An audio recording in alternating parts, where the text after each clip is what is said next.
नमस्कार, स्पेशल 7 देख रहे हैं आप। आपके साथ मैं हूं साकिब सुमन। स्पेशल 7 में आज एक बार फिर से कई एक्सक्लूसिव स्टोरीज आपके लिए हम लेकर के आए हैं सामने।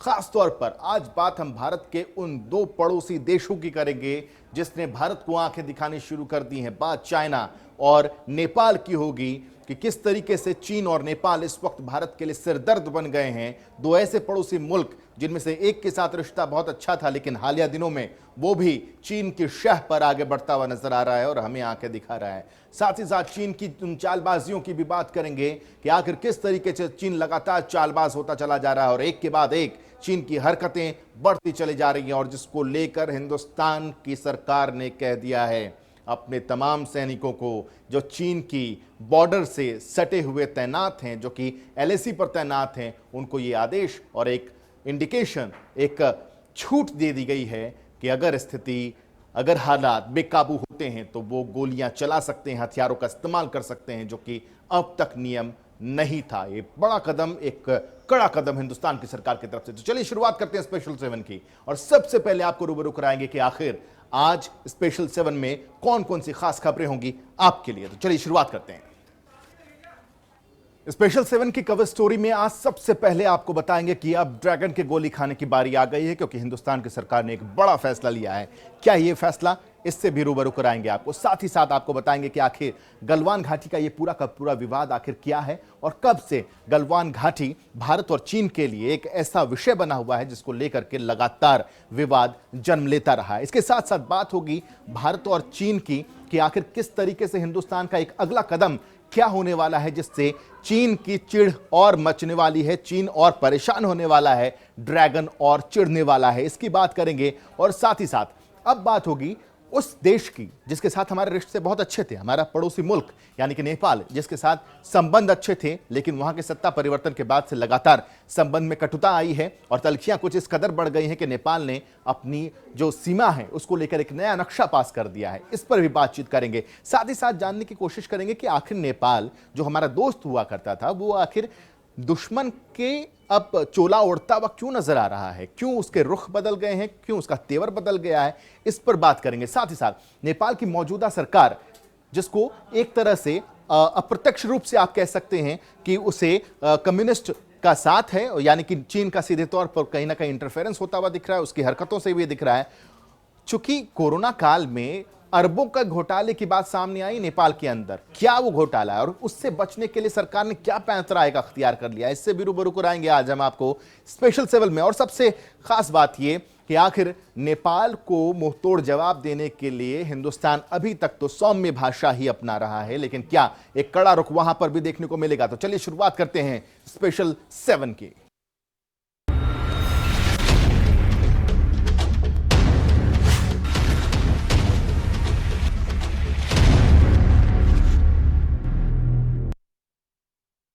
भारत की सरकार ने एक अहम कदम उठाया है। भारत की सरकार ने एलएसी पर तैनात अपने तमाम जवानों को ये स्वीकृति एक तरीके से दे दी है, उनको ये सहूलियत मिल गई है कि अगर हालात खराब होते हैं, अगर परिस्थितियां बिगड़ जाती हैं और वो अनियंत्रित होने लग जाती हैं परिस्थितियां, तो उनको हथियारों के इस्तेमाल की इजाजत एक तरह से दे दी गई है। क्योंकि जिस तरीके से 20 भारतीय जवान पिछली बार जब मुठभेड़ हुआ चाइना के साथ और उसमें शहीद हुए, उसके बाद हिंदुस्तान के अंदर से तमाम दल जो सर्वदलीय बैठक हुई उसके बाद भी और हिंदुस्तान की आवाम की तरफ से भी आवाज़ उठने लगी कि अब चाइना को सबक सिखाने की ज़रूरत है। ऐसे में हिंदुस्तान की सरकार की तरफ से ये बहुत बड़ा फैसला लिया गया है और रक्षा मंत्री ने भी इस तमाम बातों पर अब मुहर लगा दी है। भारत की सेनाएं हर सेक्टर में एक साथ मूव करने में पूरी तरह सक्षम है। ऐसे में हमने जहां एक तरफ सेना को अपने स्तर पर उचित कदम उठाने की छूट दी है, वहीं दूसरी तरफ डिप्लोमेटिक माध्यमों से भी चीन को अपनी बात दो टूक स्पष्ट कर दी है। भारत पीस और फ्रेंडशिप चाहता है, लेकिन अपनी सॉवरेनिटी की रक्षा हमारे लिए सर्वोपरि है। सुना आपने, ये गरज नहीं, ये दहाड़ है। गलवान घाटी की हिंसक झड़प में अपने 20 जवान खोने के बाद एलएसी पर चीन को उसी की भाषा में जवाब देना बेहद जरूरी भी था, जिसके बाद भारतीय सैनिकों को दी गई छूट से ही चीनी ड्रैगन पर काबू पाया जा सकेगा। वहीं प्रधानमंत्री नरेंद्र मोदी के आदेश के बाद रक्षा मंत्री राजनाथ सिंह ने तीनों सेनाओं के प्रमुख और सीडीएस जनरल विपिन रावत के साथ एक हाई लेवल बैठक की, जिसमें सुरक्षा बलों को हथियारों का खुला इस्तेमाल करने की छूट दे दी गई है। इसके साथ साथ सेना को किसी भी हालात से निपटने के लिए तैयार रहने को कहा गया है। इस मसले पर रक्षा मामले के जानकार एसपी सिन्हा ने जानकारी भी दी। केंद्रीय सरकार ने लाइन ऑफ एक्चुअल कंट्रोल का जो ऑपरेशनल तरीका है उसमें तब्दीली दे दिया है।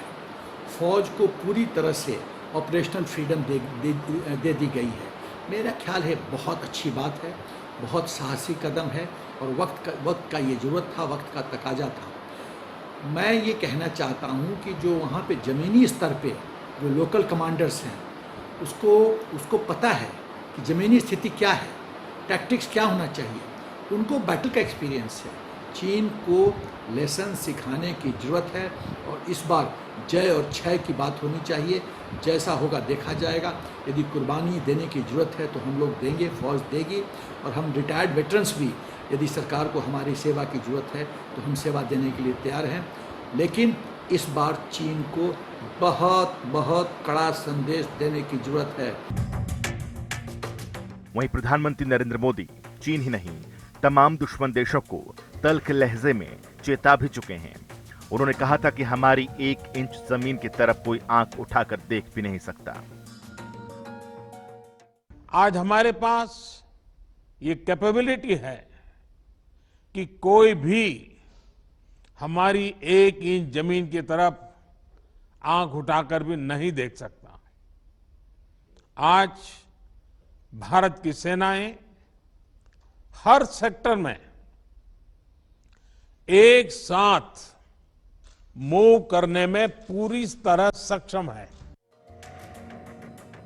प्रधानमंत्री नरेंद्र मोदी की दहाड़ से अब चीनी ड्रैगन की धड़कनें तेज हो गई हैं और ऐसे में अब चीन बार बार बातचीत के लिए न्योता दे रहा है। लेकिन चीन तो ठहरा चालबाज, धोखेबाज, मक्कार, जिसकी बातचीत की भाषा को समझना मुश्किल है और अब लगता है कि चीनी ड्रैगन गोली खाकर मानेगा। ब्यूरो रिपोर्ट, जनता टीवी।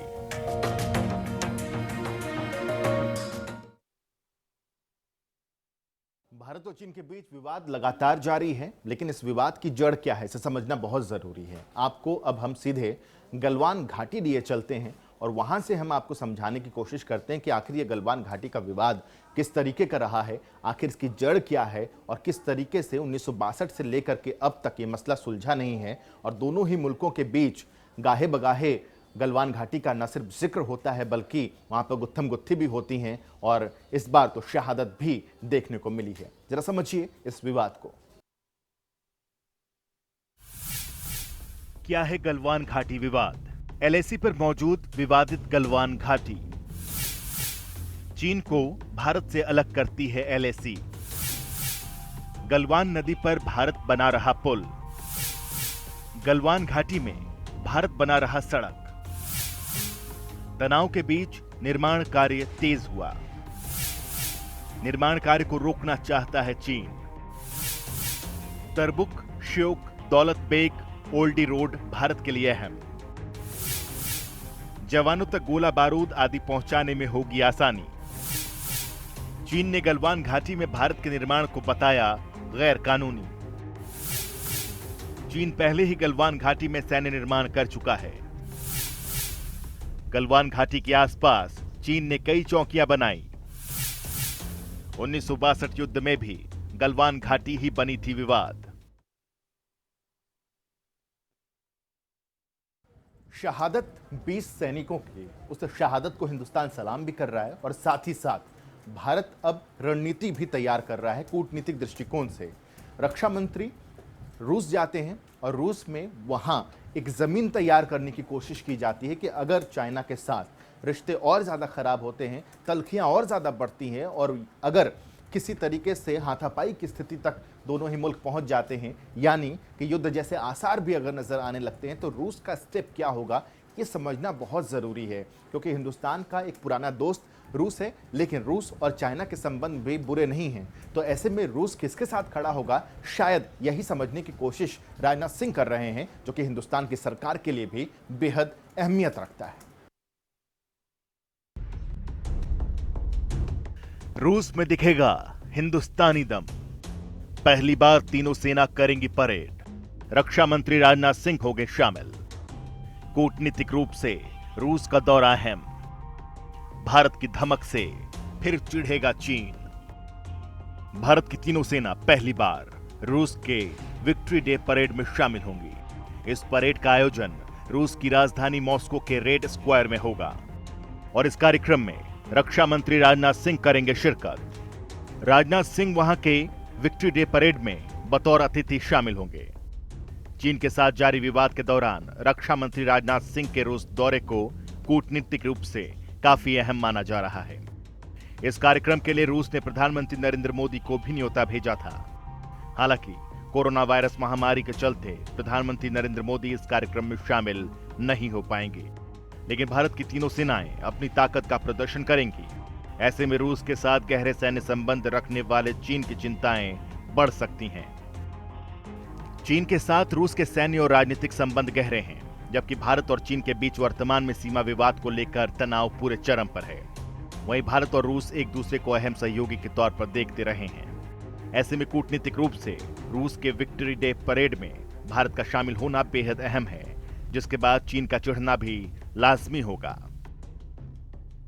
जनता टीवी के लिए अभिषेक सैनी की रिपोर्ट।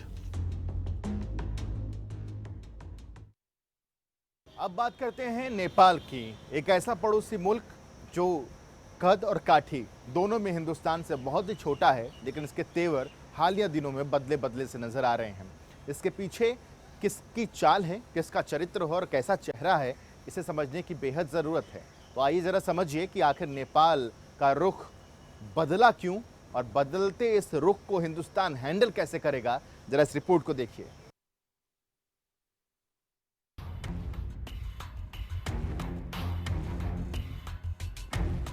नेपाल, जिसे भारत हमेशा अपना अच्छा दोस्त मानता आया है, जिसके साथ हमारे ताल्लुकात सदियों पुराने रहे हैं, जिसके साथ हमारे सांस्कृतिक संबंध भी रहे हैं, आज वही नेपाल हमें आंखें दिखा रहा है।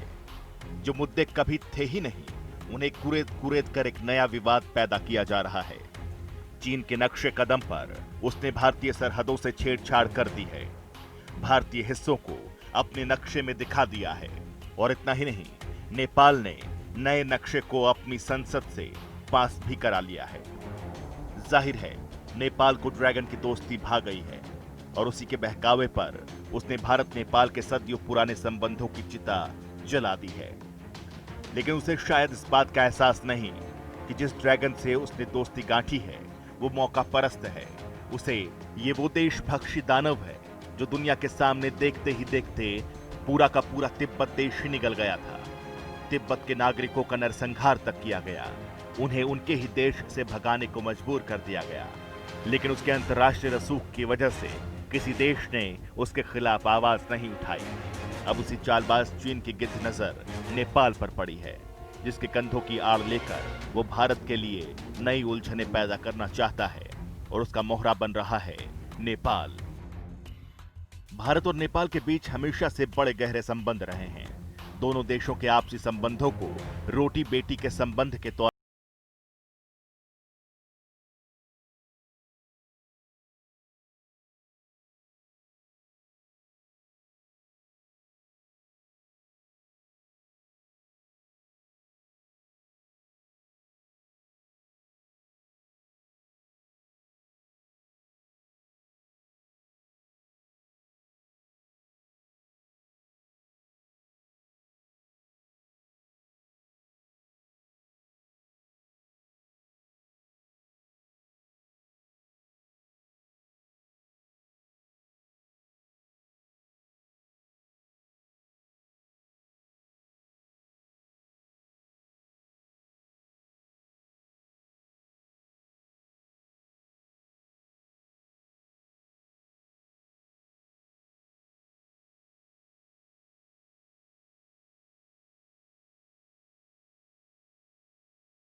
ग्रामीणों ने नेपाल सशस्त्र बल के जवानों पर पथराव किया था, जिसके बदले में यह कार्रवाई की गई।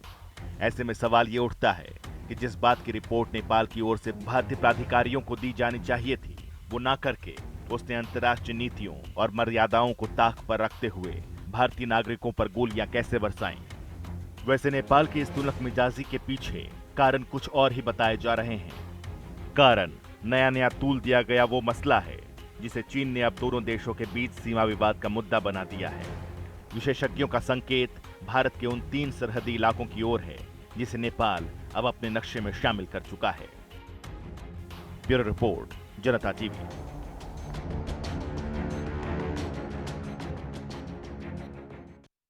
दोस्त जब दुश्मन हो जाए तो बहुत ज्यादा खतरनाक हो जाता है। क्या नेपाल हिंदुस्तान के लिए एक ऐसा ही दोस्त साबित हो रहा है जो इसने अब दुश्मन की लिबास ओढ़ ली है, या फिर वो पहले से ही दुश्मन ही था लेकिन उसने दोस्त का लिबास ओढ़ रखा था? ये समझना बहुत ही दिलचस्प हो गया कि आखिर चीन के उकसावे में, चीन के बहकावे में नेपाल क्यों आ गया है और क्यों नेपाल ने अपने रास्ते बदल दिए हैं। खासतौर पर सीमा विवाद में वो चीन के नक्शे कदम पर ही चल रहा है।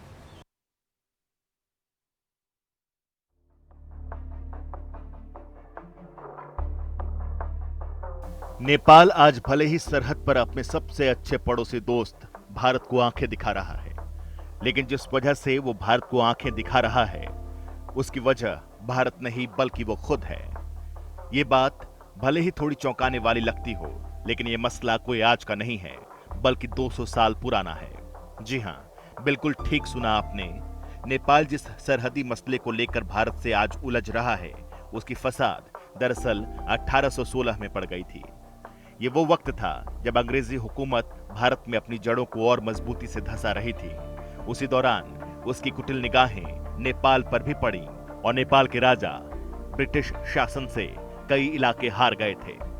इसके बाद सुगौली की संधि हुई जिसमें उन्हें सिक्किम, नैनीताल, दार्जिलिंग, लिपुलेख और काला पानी इलाका भारत को देना पड़ा। हालांकि अंग्रेजों ने बाद में कुछ हिस्सा नेपाल को वापस लौटा दिया था। यही नहीं, तराई का इलाका भी अंग्रेजों ने नेपाल से छीन लिया था। सन 1857 की क्रांति के दौरान नेपाल के राजा ने अंग्रेजों का खूब साथ दिया, जिससे खुश होकर अंग्रेजों ने उन्हें उसका इनाम दिया और पूरा तराई का इलाका नेपाल को दे दिया।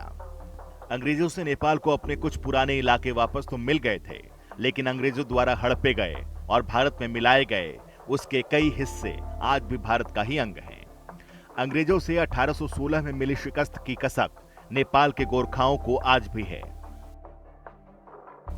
उनकी इसी भावना का फायदा वहां के राजनीतिक दल आज भी उठा रहे हैं और उसी को आधार बताते हुए उसने भारत के हिस्से वाले लिपुलेख, लिम्पियाधुरा और कालापानी को अपने नक्शे में शामिल कर लिया। दोनों देशों के बीच जारी इस विवाद में एक दिक्कत यह भी है कि नेपाल अब यह कहता है कि सुगौली संधि के दस्तावेज उससे गुम हो गए हैं। हालांकि उसका दस्तावेज गायब होना सिरदर्दी उसके लिए होनी चाहिए, लेकिन इसकी आड़ में अब वो चीन के नक्शे कदम पर चलते हुए विस्तारवादी रवैया अपना रहा है। भारत नेपाल के रिश्ते साल 2015 में ही ज्यादा तल्ख हो गए थे। उस दौरान नेपाल ने अपने संविधान में बदलाव किया था और उसमें जिस तरह की बातों को शामिल किया गया था उससे उसने भारत को नाराज कर दिया था। उस वक्त भारत की ओर से अघोषित नाकेबंदी कर दी गई थी, जिससे नेपाल को होने वाली बड़ी सप्लाई रुक गई थी। नेपाल में वामपंथी सरकार आने के बाद से भारत को लेकर नेपाल का रुख और भी ज्यादा रूखा हुआ है और उसका झुकाव भी चीन की ओर ज्यादा बढ़ा है। आलम यह है कि चीन ने नेपाल को अपने थियानजिन, शिनजेन, लियानीयुगांग और शियानजियांग पोर्ट के इस्तेमाल की अनुमति दे रखी है और चीन के बिछाए जाल में फंसते हुए नेपाल चीन के महत्वाकांक्षी BRI प्रोग्राम में शामिल हो गया है। दूसरी तरफ चीन नेपाल तक रेलवे लाइन बिछा रहा है और बड़े पैमाने पर नेपाल में निवेश कर रहा है। नेपाल को चीन की यह दरियादिली खूब भा रही है, लेकिन उसे शायद इस बात का एहसास नहीं है कि चीन की यह दरियादिली वो दरिया है जिसके भंवर में नेपाल धीरे धीरे धंसता जा रहा है। ब्यूरो रिपोर्ट, जनता टीवी। नेपाल में मौजूदा सरकार के खिलाफ लगातार आक्रोश और बवाल हो रहा है। लोगों की आवाजें बुलंद हो रही हैं, लेकिन जिस तरीके से आवाज को बुलंद होते हुए देखा गया वहां की सरकार की तरफ से, वैसे ही वहां पर एक दूसरा राष्ट्रवाद का मुद्दा उठा दिया गया और भारत के खिलाफ अब लोगों को भड़काने की कोशिश की जा रही है। लेकिन क्या आप जानते हैं कि नेपाल में इस कोरोना काल में 10 अरब का घोटाला हो चुका है? जरा इस रिपोर्ट को देखिए और समझिए कि सरकार की नीति और नीयत क्या है।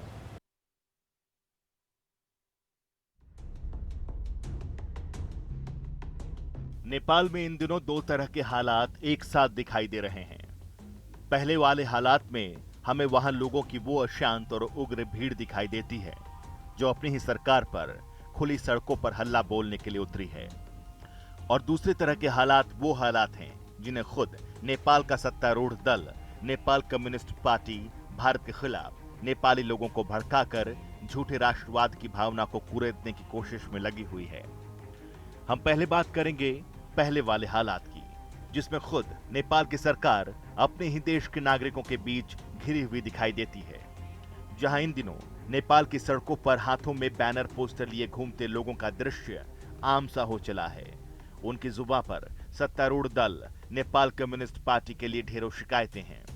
असल में नेपाल के रुख में आए इस बदलाव की वजह इन दिनों काठमांडू और देश के अन्य हिस्सों में सड़कों पर दिख रही है। सत्ता से ढीली होती पकड़ और कोरोना जंग तक में भ्रष्टाचार के आरोपों से घिरी सरकार राष्ट्रवाद के सहारे कुर्सी बचाने की कोशिश में है। नक्शा विवाद के जरिए भारत से इन दिनों रिश्ता बिगाड़ने में जुटी नेपाल की कम्युनिस्ट सरकार इन दिनों अपने घर में पूरी तरह से घिरी हुई है। नेपाल के पीएम केपी ओली एक तरफ भारतीय क्षेत्र को नेपाल के नक्शे में दिखाकर अपनी जमीन मजबूत करना चाहते हैं, तो दूसरी तरफ देश भर में उनके खिलाफ फैला आक्रोश उन्हें सत्ता से दूर ही कर देना चाहता है। वहां लोग सरकार को सैनिटाइज करने की आवाज उठा रहे हैं। राजधानी काठमांडू समेत देश के अलग अलग हिस्सों में उनके खिलाफ प्रदर्शन चल रहे हैं। कोरोना संक्रमण से निपटने में नाकामी, गरीबों की मदद करने में सरकार की असफलता और भ्रष्टाचार को लेकर नेपाल की जनता लॉकडाउन तोड़कर भी सरकार के खिलाफ सड़कों पर निकल रही है। नेपाल की इन तस्वीरों से साफ तौर से जाहिर होता है कि केपी ओली की सरकार इन दिनों किस तरह घर में ही घिरी हुई है। चीन की ओर कुछ ज्यादा ही झुकाव रखने वाली केपी ओली सत्ता संभालने के बाद से ही लगातार घिरे हुए हैं। इस बीच उनकी लोकप्रियता भी तेजी से घटी है। नेपाल की ओली सरकार पर आरोप लगे हैं कि कोरोना के खिलाफ जंग में भी उनकी सरकार गले तक भ्रष्टाचार में धंसी हुई है। नेपाल में मुख्य विपक्षी दल नेपाली कांग्रेस ने सरकार से कोरोना महामारी पर खर्च किए गए 10 अरब रुपए का हिसाब मांगा है, जिस पर ओली सरकार के बोलती बंद है। हालात ये हैं कि अब उन्हें सरकार गंवाने का डर सताने लगा है। ऐसे में उन्हें ये पैंतरा खूब सूझा कि जो लोग देश में किए गए भ्रष्टाचार का हिसाब मांगने के लिए आंदोलित हैं, उनके रोष और गुस्से का रुख ही मोड़कर राष्ट्रीयता की ओर डाइवर्ट कर दिया जाए। और ऐसा करने के लिए राष्ट्रीय हित से जुड़े मुद्दे से बेहतर और क्या हो सकता है। नेपाल के इस रवैये को लेकर दो तरह की वजह मानी जा रही है, जिसमें पहली वजह चीन का शह और दूसरी वजह केपी ओली शर्मा की कुर्सी बचाने की कोशिश है। चीन इन दिनों नेपाल में जमकर निवेश कर रहा है। वो नेपाल की आर्थिक मदद करके अपने हित साधने के लिए कह रहा है। इसमें दूसरी बड़ी वजह यह है कि नेपाली सरकार घरेलू मोर्चों पर बुरी तरह घिरी हुई है और ऐसे में उसने नक्शा विवाद के जरिए सभी को अपने पक्ष में करने की कोशिश की है। जाहिर है राष्ट्रवादी भावना के जरिए नेपाल की सरकार अपनी असफलताओं पर पर्दा डालना चाहती है। ब्यूरो रिपोर्ट, जनता टीवी। तो स्पेशल 7 की आज की अपनी रिपोर्ट में हमने आपको कई पहलुओं से रूबरू कराया। हमने आपको बताने की कोशिश की कि आखिर भारत और चीन किस तरीके से विवाद में उलझ रहे हैं और नेपाल के साथ किस तरीके से रिश्ते अब बिगड़ते चले जा रहे हैं। ये बहुत अहमियत रखने वाले सवाल थे जिनके जवाब को आज हमने तलाशने की कोशिश की है। तो आज के स्पेशल 7 में बस इतना ही, लेकिन आपको ये बता देते हैं कि कल हम फिर से हाजिर होंगे कुछ और अहम मसलों के साथ, कुछ और अहम मुद्दों के साथ, जिस पर स्पेशल 7 में हमारी पैनी नजर होगी और बारीक से बारीक अपडेट हम आपको देने की कोशिश करेंगे। तो आज के लिए बस इतना ही, दीजिए इजाजत, नमस्कार।